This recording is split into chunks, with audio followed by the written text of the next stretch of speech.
Bonjour, Présidente, Mesdames et Messieurs les élus, en vos fonctions et qualités respectives, très brièvement. Les choses sont dites, les choses sont claires.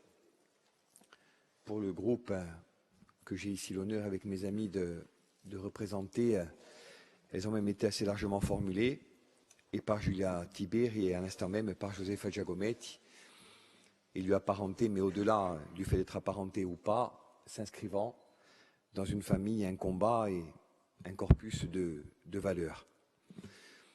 Lorsque notre groupe a demandé cette session, et je ne rappelle pas pour revendiquer une paternité quelconque, c'est pour deux raisons. La première, parce que ce qui s'est passé le 7 octobre est effectivement intolérable, ça a été dit. On pourrait même dire, pour aller vite, que la décision qui a été prise, elle discrédite, voire même qu'elle déshonore, non pas les personnes, mais au sens des fonctions, celles et ceux qui l'ont ou qui l'auraient prise. Comment peut-on s'inscrire dans un parcours professionnel et même une trajectoire de vie fondée sur le droit et rendre une décision qui soit aux antipodes de celui-ci? Comment peut-on dédier un engagement et à ces questions-là durant une vie et, d'un autre côté, consentir à pareille dérive? Il fallait donc que nous le disions. Mais l'objectif pour le groupe que nous représentons, ce n'était pas de dire ce que toutes et tous nous avons dit et répété pour des dizaines, peut-être même des centaines de fois. L'idée, rapidement, c'était que nous puissions le dire ici et ensemble. Ici, parce que c'est le cœur battant de la démocratie corse et le haut lieu presque sacré de notre point de vue des institutions de notre pays. Ensemble, parce que les sujets sur lesquels nous sommes en désaccord sont trop nombreux pour que sur celui-là, au moins, et tant d'autres, je l'espère, nous exprimions une convergence claire et sans provocation aucune, non pas à l'endroit des Corses, qui connaissent notre point de vue, non pas à l'endroit de l'opinion française ou internationale, qui a certes et peut-être besoin de l'entendre de nouveau. De notre point de vue et surtout à l'endroit de l'État. Et ça m'amène à un deuxième point très rapide. Qu'est-il en train de se passer? Faut-il feindre de considérer que la décision intervenue emprunte au questionnement du droit ou bien qu'elle repose sur d'autres éléments? En me tournant vers les familles, les collectifs, celles et ceux qui se battent depuis des années, voire même des décennies, je pense qu'il est temps que nous considérions ensemble un fait. Et si ce débat-là devait, entre autres choses, servir à cela, il aurait été et il sera, je le crois, utile. Et aussi durs que soient les constats et les mots, je voudrais néanmoins les évoquer et les prononcer. La stratégie de l'État profond consiste à emprisonner ces gens pour le reste de leur vie. On peut ne pas être d'accord, mais cette conviction, nous la portons de façon tellement profonde que je ne peux pas, en notre nom, ne pas l'exprimer ici. Et parce qu'il est question que ces gens croupissent en prison pour le reste de leur vie,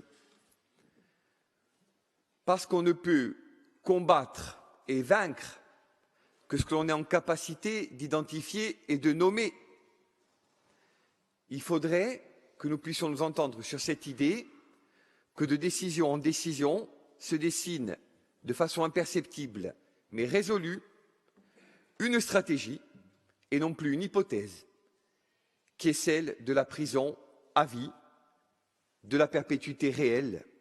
Un certain nombre de termes ont été employés et nous les rejoignons. Et je terminerai à ce stade en disant deux choses. Ça, c'est révoltant. Parce qu'on ne peut pas accepter, dans une démocratie qui se veut moderne et qui donne bien des leçons à d'autres pays de par le monde, que des hommes acceptent comme une sanction normale l'emprisonnement à perpétuité, véritablement. Il y a un autre point, très vite. Quand on entend ce sous-texte qui consiste à mettre en parallèle les faits évoqués avec le terrorisme islamiste, le problème de notre point de vue, c'est moins l'antériorité des faits et le conflit des temporalités que les principes eux-mêmes. On l'a vu à l'occasion du débat sur les figettes. On le retrouve aujourd'hui. Comment peut-on accepter que l'on amalgame d'un côté un projet politique qui consiste à anéantir une civilisation et à imposer un régime global et total autour d'un fait religieux, et de l'autre, une action, une initiative, un geste dont nous avons dit le caractère irréversible et dramatique, mais qui consistait à poser en des termes largement contestés depuis une expression d'une nature complètement différente. Et il en va de ce geste comme de ceux qui l'ont précédé, de ceux qui l'ont suivi.